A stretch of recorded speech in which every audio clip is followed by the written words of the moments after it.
Bonjour, donc nous nous excusons pour ce petit problème technique. Donc nous allons poursuivre cette session en accueillant monsieur, Guillaume Bagnolini. Donc celui-ci nous parlera des sociétés savantes aux sciences citoyennes en passant par le biohacking. Quelle est la place de l'amateur dans la confection des connaissances scientifiques et techniques? Bonjour monsieur. Bonjour, bonjour tout le monde. Est-ce que vous avez mon PDF par hasard? Oui. Alors, normalement, je vous l'ai envoyé hier.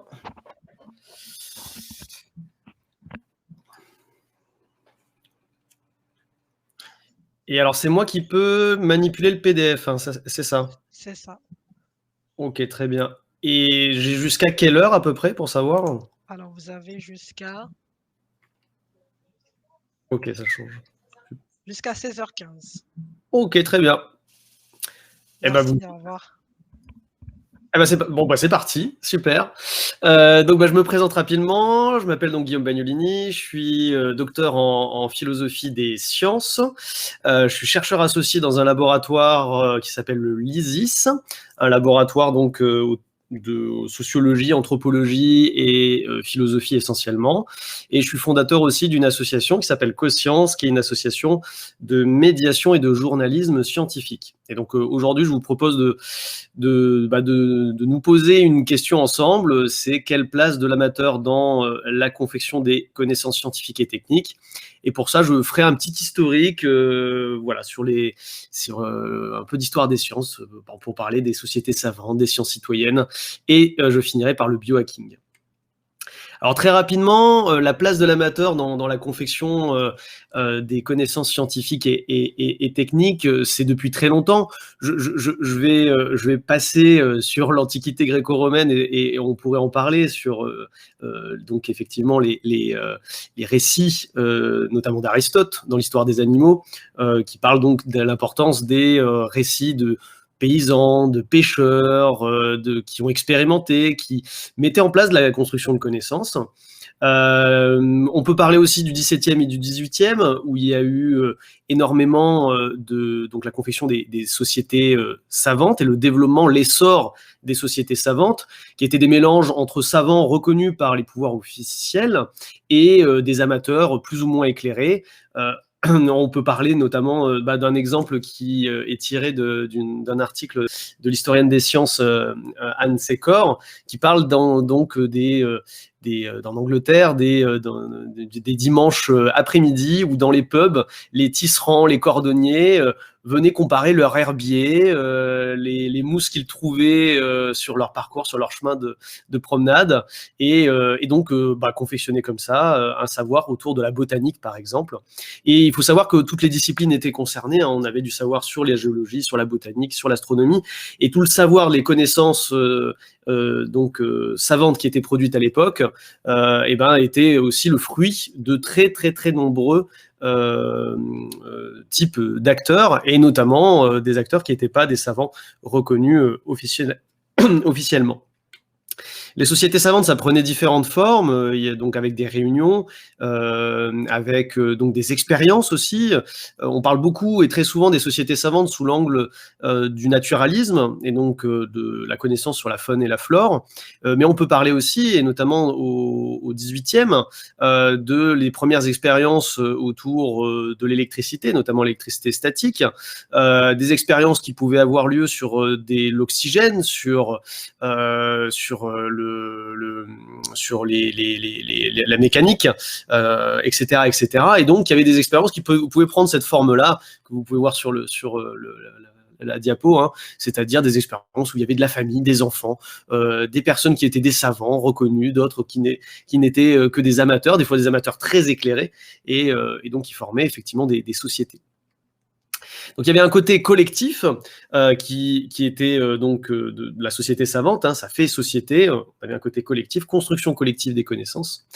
On arrive en 1900, et en 1900 vous avez les premières vraiment grands regroupements, on va dire, et grandes expériences à des échelles nationales, hein, type aux États-Unis, avec la National Audubon Society, qui est une société ornithologique, qui fait le Christmas Bird Count, c'est-à-dire un comptage d'oiseaux juste à la veillée de Noël, hein, et avec l'objectif de faire des inventaires d'oiseaux à l'échelle du territoire des États-Unis, donc de l'Amérique du Nord. Et donc il faut savoir qu'en 1900, c'est parti vraiment, on va dire, d'une centaine de personnes, à maintenant, il y a plusieurs milliers de personnes qui font ça aux États-Unis et qui continuent, hein, donc avec des données qui datent maintenant depuis très très longtemps. On peut parler aussi des radioamateurs qui ont été très importants dans la confection des savoirs, notamment autour de tout ce qui était télétransmission. Hein, les radioamateurs, juste après la Première Guerre mondiale, qui se forment en association. Ils sont toujours présents en France. Hein, vous avez plus de 15 000 radioamateurs qui sont présents en France. Vous en avez de très nombreux. Ils ont contribué vraiment à la confection et à la construction de ces nouvelles techniques, ces nouvelles technologies, en testant, je dirais entre guillemets, en hackant, c'est-à-dire en détournant des fois les appareils techniques qui étaient édités par des sociétés privées pour tester, pour communiquer des fois à l'autre bout du monde avec d'autres radioamateurs. Justement, en parlant de hacking, on peut parler des hackers aussi, hein, pour l'informatique. Ils ont été très présents. Il y a plusieurs temps. Hein, alors, si ça vous intéresse, l'histoire un peu du hacking, il y a le très bon livre de Steven Levy sur l'éthique des hackers, où vous voyez les différentes périodes du hacking, avec au tout début plutôt des scientifiques, hein, et petit à petit, effectivement, des amateurs qui arrivent. Bien sûr, il y a des grandes figures et des fois des figures un peu mythiques, hein, des hackers, avec des personnes comme Steve Jobs, par exemple, hein, qui est le Steve Wozniak et Steve Jobs, qui sont sans doute les figures du hacking les plus connues. Et donc, là aussi, pas que des pirates informatiques. Hein. Dans le sens français, quand on parle de hacker, souvent, on a tendance à penser à pirates informatiques. Alors que le hacking, ça prend différentes formes, et notamment des formes de construction de connaissances, d'amélioration technique, de libération et de la circulation des informations, et de réappropriation aussi des objets techniques. Donc, ça prend pas que la forme des pirates informatiques qui s'approprient nos données ou notre argent. Il y a le développement aussi tout ce qu'on appelle les sciences citoyennes, les citizen science, qui vont se développer énormément, et notamment à partir des années 70-80. Alors aussi parce qu'il y a le développement de l'informatique. Donc là, par exemple, je vous montre Foldit, qui est un logiciel, une plateforme, hein, qui permet de faire des puzzles de protéines, de la reconfiguration de protéines. Tout le monde peut participer. Il y a eu plusieurs publications qui ont été sur Foldit, hein, et notamment des publications avec des auteurs qui ne sont pas des scientifiques professionnels, et c'est ça qui est très intéressant. Et notamment, vous avez donc, par exemple, pour une protéase du virus du VIH, vous avez eu une grosse publication avec les auteurs de Foldit pour la conformation de cette protéine, qui était très compliquée à comprendre, et notamment pour derrière avoir des applications en termes médicamenteuses. Voilà. Donc je vous laisse regarder. Je vous laisserai regarder. On a peu de temps ensemble, donc je vous laisserai regarder bien sûr les références que je vais citer. Foldit. On a aussi tout ce qui est astronomie, bien sûr. Alors là, je passe très rapidement sur plein de projets, mais il y a Zooniverse qui est un ensemble de projets autour de l'astronomie, sur tout ce qui est exoplanètes, sur tout ce qui est ondes électromagnétiques. C'est très intéressant, et c'est vraiment des projets de sciences citoyennes, donc où on intègre des citoyens qui ne sont pas du tout des scientifiques professionnels. En France, on en a très nombreux. Alors, beaucoup en écologie, hein, surtout sur le côté fun flore. Vous avez Speople sur les insectes pollinisateurs, par exemple, hein, de prendre des photos d'insectes pollinisateurs. On peut parler de tous les projets Viginature du Muséum d'Histoire Naturelle. On peut parler plus localement à Montpellier de Tela Botanica sur la flore, qui sont des projets où on intègre aussi des personnes qui ne sont pas du tout des scientifiques professionnels dans la confection de connaissances, qui sont réutilisées derrière par les scientifiques. En fait, on pourrait dire qu'il y a plusieurs niveaux de sciences citoyennes, 4 niveaux principaux selon Hackley. Selon d'autres auteurs, il y a d'autres niveaux, il y a des échelles un peu différentes. Pimbert cite 8 niveaux de sciences citoyennes. Les 4 niveaux que l'on pourrait relever, je me servirai de l'échelle d'Hackley, mais on pourrait en discuter. C'est le premier niveau, c'est simplement les citoyens comme collecteurs de données. les citoyens qui donc vont faire des inventaires, par exemple FunFlore, qui vont collecter des données, les envoyer aux scientifiques, et on en reste là, hein, ça c'est le niveau 1. Niveau 2, ça va être dans l'interprétation des données, donc les citoyens qui vont un peu plus sur cet angle de l'interprétation. Le niveau 3 qui serait appelé Participatory Science, qui est nommé en France sciences participatives, mais en France, sciences participatives, ça prend d'autres définitions, je ne vais pas rentrer dans les détails, mais en tout cas dans le sens anglo-saxon, c'est vraiment là dans la définition du problème et dans la collecte aussi des données. Donc là, on est vraiment aussi sur la définition des problèmes, ce qui est très intéressant. On fait participer les citoyens dans cette définition-là.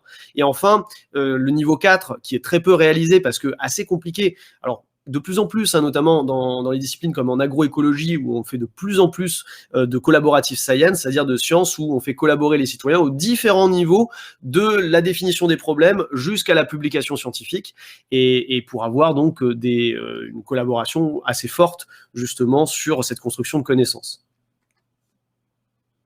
En gros, vous avez tout un tas d'exemples que je vous ai cités, où le citoyen amateur, celui qui n'est pas reconnu scientifiquement, reconnu professionnellement, pardon, comme un scientifique, va participer quand même à la construction des connaissances scientifiques et techniques.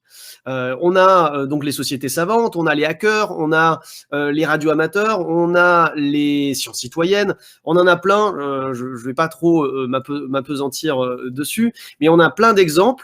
La grosse problématique, c'est quelle légitimité pour le citoyen à participer dans la construction des connaissances scientifiques, et surtout, je dirais, quelle place actuelle pour le citoyen amateur dans cette construction des connaissances scientifiques et techniques. Et pourquoi aussi faire participer le citoyen dans cette construction de connaissances. Et je vous propose là de tenter d'y répondre, de donner en tout cas des pistes de réflexion. Mais juste avant, je voulais parler un tout petit peu, puisque c'est l'objet principal de ma thèse, du biohacking, qui est un mouvement peu connu, mais qui se base un peu sur toutes les influences que je viens de donner, société savante, sciences citoyennes, hacking, radioamateur, etc. Le biohacking, qu'est-ce que c'est ? C'est la réappropriation des connaissances autour de la biologie, des connaissances et des techniques autour de la biologie, pour réaliser différents types de projets. Et donc, c'est un mouvement qui démarre dans les années 2000, et vous allez avoir la réalisation de thermocycleurs, par exemple, pour faire des PCR. Vous allez avoir des bioréacteurs qui vont être confectionnés pour cultiver des bactéries, ou de la spiruline, par exemple. Vous allez avoir de l'agriculture urbaine. Vous allez avoir tout un tas de sous-disciplines en biologie qui vont être représentées dans le biohacking, où en fait, qu'est-ce qu'ils font les biohackers ? Ils se placent en disant, nous, on veut se réapproprier ces connaissances aussi. Nous, on veut aussi construire de nouvelles connaissances en biologie. Et d'un certain côté, on n'est pas obligé d'être reconnu scientifiquement par une institution pour pouvoir faire des connaissances qui sont des connaissances scientifiques. C'est ça, en tout cas, le principal... le principal politique, principale mission du biohacking. Alors, ça fait beaucoup polémique, hein, dans les années 2008, il y a eu de très nombreux articles au tout début sous les angles éthiques. Il y a eu aussi des figures du biohacking qui ont contribué à ce qu'on s'intéresse à leur rapport à la science et à la technique d'un point de vue éthique. Je citerai essentiellement Josiah Zeiner, qui est très connu, qui s'est injecté un CRISPR-Cas9, donc vous devez sans doute connaître, et j'ai vu que vous en avez sans doute discuté dans le cadre de ce colloque, mais effectivement qui s'est injecté directement, donc CRISPR-Cas9, dans son bras pour être plus musclé. Ça n'a pas du tout marché, donc voilà, mais ça fait un retentissement parce qu'il a fait en live sur Facebook, etc. Donc il faut savoir que ça, c'est des figures. Il y en a une autre qui est très connue, c'est Aaron Trawick, qui s'est injecté lors d'une conférence, d'un colloque plutôt de start-upers, d'entrepreneurs, un vaccin de l'herpès qu'il aurait développé dans son laboratoire Ascendance Biomédicale, et qui aurait lui protégerait de l'herpès. Bon, il n'y a pas de données. Là, c'est des figures. Volontairement, je vous place des figures assez problématiques, polémiques, qui ne font pas du tout consensus dans la communauté des biohackers, et au contraire, vous avez une majorité de biohackers qui s'opposent justement à ce type de personnages parce que ils sont pas représentatifs tout simplement de la communauté qui est beaucoup plus riche. En France, vous avez des biohackers.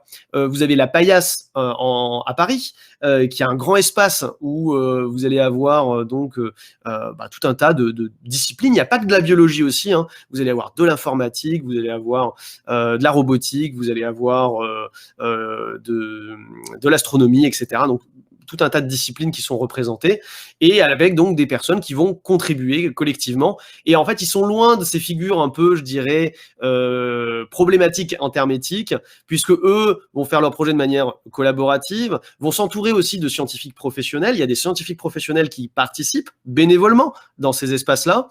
Et donc, par exemple, vous avez effectivement la Paillasse à Paris, vous allez avoir la Mine à Lyon, voilà, et à chaque fois, donc c'est des espaces où vous allez avoir des discussions. Et ce que je trouve très intéressant, et un point que je relèverai, il y aurait beaucoup de points à relever sur le biohacking, mais un point que je relèverai principalement, ce que je trouve très intéressant, c'est que plus que de la construction de connaissances scientifiques et techniques, dans ces espaces, qu'est-ce qu'on fait? On discute de science et de technique. Donc on amène des réflexions éthiques justement sur la science et la technique. Quels sont les développements des nouvelles techniques? Qu'est-ce que ça entraîne comme bouleversement éthique? Qu'est-ce que ça va changer de point de vue social? Est-ce que c'est souhaitable d'avoir ce type de technique? Etc., etc. Et comment ils font? Ils font ça en faisant, en manipulant, en menant des expériences de manière collaborative avec, comme je le disais, des scientifiques professionnels également, mais qui sont vraiment bénévoles et qui sont au même statut en fait que les autres membres. Là, pardon. Je suis allé un peu vite.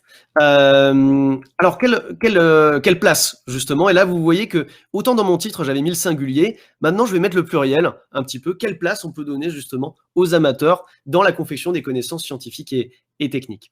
Surtout que, on le voit bien, et tout à l'heure, vous en parliez avec Thierry Brassac, il y a de plus en plus, effectivement, de contestation et de défiance vis-à-vis de la science et des scientifiques. Le complotisme, on le voit bien, c'est une défiance vis-à-vis de la science et de la construction des connaissances scientifiques de manière générale. Et c'est pas pour rien, c'est parce qu'il y a eu aussi de très nombreux scandales sanitaires. On peut parler du Mediator, on peut parler de la vache folle, on peut parler de la problématique des OGM, on peut parler du vaccin de la Covid, on peut parler de très nombreux sujets qui font polémique dans la société et qui sont fondamentalement des controverses socio-techniques, socio-scientifiques. Et donc, effectivement, ça fait controverse. Les gens se mobilisent, ils sont critiques vis-à-vis de la science. Et le gros problème, en fait, c'est qu'ils arrivent à une certaine défiance. Et c'est pas de la méfiance, c'est pas pareil, méfiance et défiance. Vraiment une défiance, c'est-à-dire une absence de confiance envers, justement, les scientifiques professionnels. Et ça a été depuis longtemps documenté, cette problématique-là. C'est pas maintenant qu'on le découvre. C'est pas l'affaire, c'est pas le problématique du vaccin. Le vaccin révèle encore une fois cette problématique-là. Mais si vous regardez véritablement ce qui se passe depuis de très nombreuses années, cette défiance, elle augmente. Elle n'est pas en diminution. Et on le voit bien, Ulrich Beck, juste après l'accident de Tchernobyl, donc en 1986, il en parle dans son livre « La société du risque ». Il parle de cette problématique-là, il dit qu'on est dans une société où la grande problématique, c'est la répartition du risque. Et qu'on n'est plus dans une société où on avait des usines à soude qui, quand elles explosaient, tuaient quelques personnes. On est dans des sociétés où le risque technologique est énorme. Une centrale nucléaire explose, Tchernobyl explose, ça ne s'arrête pas aux frontières française, le nuage radioactif, comme on pouvait avoir le gouvernement français qui l'avait dit à un certain moment. Donc ça amène des contestations, ça amène des critiques, ça amène la mobilisation citoyenne sur ces questions. Et ça, c'est plutôt sain. C'est plutôt sain. L'association CRIRAD, quand elle se forme en 1986, donc juste après l'épisode de Tchernobyl, elle se forme justement parce qu'ils sont critiques vis-à-vis des positions du gouvernement sur le nuage radioactif. Ils disent, mais attendez, le nuage qui s'arrête juste à la frontière française, ça marche pas. Hein. Donc, ils ont fondé une association pour mener justement des relevés de données sur la radioactivité pour voir s'il y avait justement contamination radioactive vis-à-vis du nuage de Tchernobyl. Et ça, c'est très intéressant parce que justement, ils ont amené à contester les données de l'IRSN de l'Institut de recherche sur la sécurité nucléaire, et donc a justement mené une expertise indépendante. Alors, indépendante entre guillemets, bien entendu, parce que c'est une indépendance toute relative, mais c'est une expertise qui est une contre-expertise vis-à-vis des experts désignés par les politiques. Et c'est ça qui est très intéressant, c'est justement cette mobilisation-là. Mais là, on n'était pas sur une défiance vis-à-vis de la science, on était sur une méfiance vis-à-vis de l'expertise qui était donnée. Et c'est pas tout à fait pareil. Et c'est ça que d'un certain côté, moi, je vais essayer de donner cette piste de réflexion-là. C'est ça qu'il faut, d'un certain côté, entretenir. C'est pas la défiance vis-à-vis de la science, c'est justement la méfiance vis-à-vis des experts, de l'expertise. Voilà, de manière générale. Mais comme on pourrait avoir une méfiance vis-à-vis d'un expert qui arrive avec son discours, et qu'on aimerait avoir des données, des sources, des références, etc., et voir comment c'est fait, comment c'est fabriqué justement ces données. Donc c'est intéressant, justement, la confection de ces associations-là. Je ne vais pas être trop long parce que, en fait, il y aurait beaucoup de choses à dire. Sur le VIH, c'est exactement la même chose. Les associations de patients qui sont constituées pour avoir d'autres données par rapport justement à la crise du VIH, pour mener d'autres expériences, pour financer, pour récolter de l'argent, pour financer des chercheurs, pour mener d'autres expériences sur d'autres pistes thérapeutiques, par exemple les médicamenteuses, ou même pour connaître mieux le virus. On pourrait parler de tout un tas en fait de problématiques où à chaque fois des citoyens vont se constituer en association, en société, en collectif, pour justement mener avec des scientifiques très souvent des expériences et une expertise, une contre-expertise par rapport à des sujets et des connaissances scientifiques et techniques. Et alors tout ça, c'est parce que justement, on a une grande problématique, alors notamment en France, dans d'autres pays aussi, mais notamment en France, c'est la fiction de l'expert. Cette idée que l'expert, on va le prendre, voilà, on va le prendre en partie, l'expert, à chaque fois pour lui poser des questions. Des fois des questions qui sortent de son domaine de compétences, des fois des questions qui sont problématiques également pour l'expert, où le savoir n'est pas figé, n'est pas fixé, et c'est très difficile de répondre sur une question quand le savoir n'est pas fixé, ou en tout cas fortement robuste. Donc c'est la fiction de l'expert omniscient, c'est la fiction des faits bruts, c'est-à-dire des faits qui seraient faits de manière totalement objective, neutre, indépendant de choix théoriques, par exemple. C'est la fiction des experts totalement neutres, analystes purement rationnels, qui n'auraient pas d'émotion, qui ne seraient pas reliés aussi à des intérêts. Et quand je dis intérêts, c'est pas forcément conflit d'intérêts, c'est simplement des intérêts. Fiction d'indépendance aussi, à l'égard du pouvoir. Fiction de désintéressement, etc., etc. On pourrait en citer de très nombreux. Et c'est là où on voit que le savoir est limité à une discipline, voire même à une sous-discipline, que les faits sont déterminés par une problématisation, que l'expert est un humain, avec des biais cognitifs, avec des émotions, avec aussi des opinions qui peuvent influencer aussi son discours, avec une recherche qui n'est jamais, et ça au grand jamais, dans l'histoire des sciences, autonome vis-à-vis du pouvoir et du milieu économique, et avec des chercheurs qui sont, et c'est normal, on est tous intéressés et passionnés. Et c'est tout à fait normal, donc avec de l'émotionnel également. Donc tout ça pour dire quoi? Pour dire que, en fait, il y a une représentation qui est problématique pour laisser de la place, justement, à l'amateur dans les sciences. C'est cette représentation d'une science qui serait purement neutre, décontextualisée, et dont l'objectivité reposerait sur une capacité qu'elle a de filtrer tous les éléments non disciplinaires. En fait, c'est plus compliqué que ça, et on le voit bien en sociologie des sciences. Je vous réfère à Dominique Pestre, à Bruno Latour, à tous ces auteurs-là qui ont bien montré que, en fait, à la table de café entre scientifiques, on ne discute pas que purement de connaissances scientifiques et techniques. On discute de plein de choses, et ça joue en fait dans l'activité de recherche scientifique, dans le métier de scientifique, tout simplement, et aussi l'éthique. Et je voudrais juste faire un petit point dessus. Je vois qu'il me reste un tout petit peu de temps, donc juste un tout petit point dessus. Le fait que, par exemple, l'éthique, les questions éthiques, pour les scientifiques, on les délègue très souvent à des comités. Alors c'est très bien, il y a des comités d'éthique, à l'INSERM, au CNRS, au niveau national, vous avez des comités d'éthique. Mais on demande à des experts désignés qui sont des scientifiques de venir pour discuter des choix éthiques sur des grandes technologies, sur des recherches, etc. La grosse problématique pour moi, c'est que il n'y a pas de retour de terrain. Des fois, des scientifiques qui sont dans leur laboratoire, dans leur équipe de recherche, qui eux aussi ont des réflexions éthiques, qui eux aussi discutent à la machine à café d'éthique de manière générale, et on les consulte pas forcément par rapport à ces grands questionnements éthiques. Donc c'est ça aussi la grande problématique, c'est de se dire que le scientifique fait de la science avec une certaine vision de la science, une certaine représentation de la science, qui ne comprend pas en fait plein d'aspects comme les aspects politiques, économiques, éthiques, etc. Et Léo Coutelec, typiquement, dans ses livres, je vous conseille de lire Léo Coutelec, il parle beaucoup de science impliquée plutôt qu'expliquée. Je trouve ça intéressant parce qu'une science impliquée, c'est une science qui en fait, comprend qu'elle est prise dans un contexte, immergée dans un paysage de valeurs, d'intentions portées par des collectifs humains qui sont des scientifiques professionnels, mais pas que, et qui pourraient justement aussi révéler ses valeurs, ses intentions, etc., etc. Donc c'est là où justement, et je finirai par ça pour laisser un tout petit peu de la place peut-être pour des questions. Je finirai par ça pour dire que pour moi, ce qui est important, c'est tout d'abord de garantir la pluralité des institutions qui sont productrices de savoir.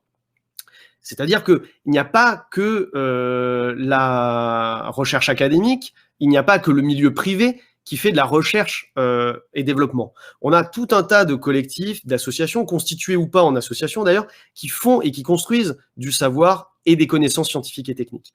Et il faut les reconnaître et il faut les légitimer dans cette production de connaissances, les accompagner dans cette production de connaissances. Le projet de science citoyenne, le gros problème qu'ils ont, pour ma part, hein, c'est qu'ils sont souvent portés par des instituts de recherche scientifique où on demande aux citoyens de venir participer. Alors qu'il y a déjà dans la société civile des projets de recherche et de construction de connaissances qu'on n'accompagne pas. Et c'est ça qui est dommage, qu'on n'accompagne pas, en tout cas officiellement, parce que comme je le disais tout à l'heure, il y a beaucoup de scientifiques professionnels qui participent à ces projets en tant que bénévoles. Mais c'est sur leur temps libre, c'est à part, c'est pas dans leur métier. Donc pour moi, ça c'est un problème. Enfin, c'est de reconnaître ce citoyen comme potentiellement que le citoyen peut être aussi un scientifique. Certes, pas professionnel, certes, il ne produira peut-être pas tout à fait le même type de savoir que le scientifique professionnel, quoique on pourrait en discuter, mais en tout cas, il peut, et ça serait important, qu'il participe justement, et notamment dans tout ce qui est décision, choix technoscientifiques pour le futur de notre société. Et c'est pour cela aussi qu'il y a peut-être aussi d'autres modes de réflexion, et là je réfère à des travaux de Bernadette Binceau de Vincent sur comment on pourrait justement faire intervenir les experts, et cette figure de l'expert, un peu la déconstruire, et peut-être aussi faire intervenir la société civile, et entre guillemets la société civile, donc avec l'ensemble de ces acteurs, dans des consultations publiques pour discuter justement des connaissances scientifiques et techniques, des choix aussi que l'on fait par rapport à ces connaissances scientifiques et techniques, plutôt que d'avoir quelque chose d'assez, je dirais, descendant, où on a un comité d'experts avec les gouvernants qui sont direct en interaction, et où il n'y a pas de place en fait pour la société civile. Et enfin, ou très peu en tout cas. Et enfin, tout simplement d'accepter aussi les limites de notre système et d'en être conscient et de les révéler, ces limites-là, de ne pas les cacher sous le tapis. Parce que concrètement, il y a des limites à tout système, notamment quand on décide de choix technoscientifiques. Et ces limites-là, elles sont intrinsèques en fait à ces activités. C'est très compliqué, on peut les réduire, on peut diminuer les biais, mais on ne peut pas les éliminer. Et donc, il faut en être conscient, il faut les révéler, il faut les montrer, et notamment cette présence de valeurs, d'intention, cette liaison, cette dépendance envers le pouvoir et l'économique est aussi importante à montrer, et pas à diffuser une image de la science qui serait une image, et là je parle notamment pour les médiateurs scientifiques, puisque, comme je vous disais en introduction, on a fondé avec des amis une association de médiation et de journalisme scientifique. C'est pas pour rien, c'est parce qu'on voulait casser aussi des images de la science qui seraient une image donc d'une science froide, neutre, objective, purement rationnelle, et qui serait loin des émotions, de la passion, de l'intéressement, de l'émerveillement, de tout ce que Thierry d'ailleurs Brassac a montré tout à l'heure, où on s'émerveille en voyant ces images. Il n'y a pas que purement un cerveau qui serait rationnel et qui analyserait que des constructions scientifiques et techniques. Voilà. Je vais pas être plus long parce que je vois que le temps passe et que peut-être, alors je sais pas si on a le temps pour quand même quelques questions ou pas. Bonjour, je vous remercie chaleureusement pour cette intervention qui est très intéressante. Et normalement, il y a quelques petites questions là dans le chat posées. Pensez-vous qu'il faut légiférer le biohacking? Moi, je pense que tout d'abord, il faut mieux le connaître, le biohacking. C'est-à-dire, avant de légiférer, il faut mieux le connaître. Alors, il y a eu une consultation à l'Assemblée nationale au tout début, quand le biohacking est arrivé en France, donc aux alentours de 2011, où ils en ont parlé à l'Assemblée nationale. Il faut savoir que les locaux pour les biohackers, et notamment à Paris et à Lyon, donc la mine et la paillasse, c'est prêté par la mairie de Paris et par la mairie de Lyon. Donc il y a quand même des liens avec les collectivités, parce que les collectivités voient bien l'importance aussi du biohacking dans le sens de pédagogie, de transmission, de médiation scientifique, mais on ne le voit pas encore dans la construction de connaissances scientifiques et techniques, et les instituts de recherche sont quand même assez frileux, hein. Alors les instituts publics, parce que le privé, on commence à comprendre de plus en plus, je pense à L'Oréal, qui est en partenariat avec la Paillasse Paris, par exemple, pour mener des expériences, pour mener de la construction de connaissances. Donc je pense que légiférer le biohacking, ça dépend ce qu'on entend par légiférer, mais en tout cas, plus encadrer et donc les accompagner également, ça oui, je pense que ça peut être intéressant. Mais d'abord, avant tout, il faut mieux les connaître, hein. Ça pour moi, ça c'est hyper important, c'est une meilleure connaissance. Tout à fait. En fait, il y a une autre question, enfin 2 autres questions. Comment, au niveau universitaire, faire intervenir les sciences citoyennes avec les étudiants scientifiques? Ah bah, je pense tout simplement, hein, faire participer les étudiants scientifiques dans des projets de sciences citoyennes, avec aussi tout simplement, ça peut être dans les cours, hein. Moi, je pense que dans des cours, on peut se servir des sciences citoyennes, hein, dans les cours donc des enseignants-chercheurs, comme des exercices qui permettent justement aussi d'encadrer des personnes qui ne sont pas forcément des scientifiques professionnels, qui n'ont pas forcément de formation scientifique à la base, mais justement dans cette construction de connaissances, hein. Participer à un projet comme Spipol, par exemple, sur Tout à un fait. cours d'écologie, je trouve ça extrêmement intéressant. Les étudiants pourraient saisir de ça pour faire participer des citoyens qui ne sont pas des scientifiques, qui ne sont même pas des étudiants scientifiques d'ailleurs, dans le cadre de ce projet. Et ça, je pense que ça les formerait, et ça formerait également les personnes, hein, à cette vision qui, pour moi, les sciences citoyennes, c'est ça que je trouve intéressant, c'est que beaucoup de projets de sciences citoyennes amènent des visions un peu plus nuancées sur qu'est-ce que c'est la science, justement, cette grande question-là. Tout à l'heure, Thierry Brassa qui disait l'important du médiateur ou de la culture scientifique, c'est de transmettre justement qu'est-ce qu'on fait dans les laboratoires, de pousser les portes des laboratoires, et pas que de transmettre de la connaissance scientifique et technique. Et je pense que les sciences citoyennes, justement, arrivent à amener ça, et c'est pour ça que ça peut être intéressant, hein, de faire plus de sciences citoyennes dans les cours à la fac. OK. Il y a toute une dernière question. J'avais une question pour vous, philosophe et médiateur scientifique. Quelle pourrait être la réflexion éthique quant aux scientifiques ayant travaillé sur des sujets racistes, Paul Bourqa par exemple, sur la taille des crânes des Noirs, auxquels on nomme encore des aires de crâne en leur honneur, l'aire de crâne. La question de la dissociation de l'œuvre de l'artiste doit-elle également être discutée dans le monde scientifique? Ok. Donc il y a deux questions. Alors, quelle pourrait être la réflexion éthique aux scientifiques ayant travaillé sur des sujets racistes? Je veux dire, la responsabilité des scientifiques dans la diffusion, il y a eu de très nombreux exemples, hein, dans l'histoire des sciences. Vous prenez Fritz Haber, durant la Seconde Guerre mondiale, qui a eu un prix Nobel, hein, sur l'ammoniac, sur la synthèse de l'ammoniac, mais qui a été celui aussi qui a fait les gaz de combat qui ont tué des millions de personnes. Donc la responsabilité, elle est présente, la réflexion éthique, elle doit être présente. Et c'est pour ça que je pense qu'une éthique qui serait plus localisée, un peu comme dans les hôpitaux où vous avez des comités d'éthique à l'échelle d'un hôpital, je verrais bien, il y a des laboratoires d'ailleurs qui le font, hein, des laboratoires qui possèdent des comités d'éthique où justement on puisse discuter des sujets de recherche qui sont réalisés dans le laboratoire. Et là, je vois de suite des regards courroucés de certains chercheurs. C'est pas forcément une censure. C'est pas de dire on va censurer tous les projets de recherche. C'est de mettre un dispositif et un espace où on puisse accueillir les réflexions éthiques. Parce qu'on les a tous. Moi, j'ai un master de biologie. J'ai fait des stages dans des laboratoires. Le midi, à la pause café, en discutant même des fois au moment des manips, on parlait des fois de réflexion éthique, hein, sur le bien-être animal, typiquement le sujet du bar des sciences de ce soir. Voilà, sur plein de choses. Donc, je pense que c'est important d'avoir ces réflexions éthiques qui soient localisées. Voilà. Et donc, de ne pas les avoir que par des comités éthiques indépendants. Je pense que c'est important de les avoir à des échelles nationales. Je ne remets pas en cause la pertinence des comités d'éthique, mais je pense que ces comités d'éthique, on devrait aussi en avoir au niveau local, avec des scientifiques locaux pour justement pouvoir avoir ces interactions-là. Et alors sur la deuxième, la question de la dissociation, l'œuvre de l'artiste doit-elle également être discutée dans le monde scientifique? Alors ça, c'est une question qui me passionne fortement, alors notamment avec le bioarc, mais c'est un autre sujet. Donc le lapin fluorescent, par exemple, d'Edouard Aucac, hein, pour ceux qui connaissent, où justement on se pose la question des réflexions éthiques dans l'art. Parce qu'on aurait cette idée que dans l'art, quand on fait de l'art, quand on fait une œuvre artistique, il n'y a pas de question éthique à se poser, puisque c'est la liberté de l'artiste, en fait. Et des fois, ça pose quand même tout un tas de problématiques éthiques, notamment quand on a effectivement des œuvres qui posent question. Et alors, j'aurais pas une réponse figée par rapport à ça, parce que c'est des thématiques de recherche que j'ai en cours et où voilà, ce qui m'intéresse. Hein. Mais pour le moment, moi, je dirais simplement qu'on pourrait aussi imaginer des comités d'éthique. C'est encore une fois, c'est pas des comités de censure, c'est des comités de réflexion ou des espaces de discussion. Et ces espaces de discussion, je pense qu'ils seraient importants pour en fait révéler toutes ces paroles, ces discours qu'on cache un peu sous le tapis ou qu'on va avoir individuellement, mais pas à des échelles plus vastes. Et notamment, je pense que les artistes même seraient preneurs. Hein.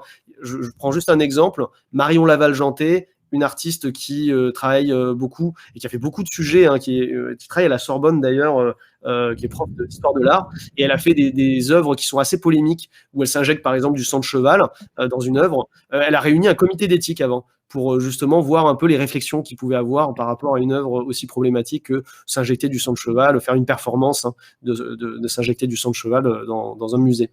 Voilà. Donc je pense que ça peut être intéressant et que certains artistes sont même totalement intéressés par ces réflexions-là. Je vous remercie encore une fois pour la clarté de vos réponses et ainsi, encore une fois, pour un après-midi aussi plaisant et riche en informations. Je vous souhaite une agréable fin de journée et de passer une bonne soirée. Merci beaucoup. Merci à vous. Merci à vous. Bonne continuation.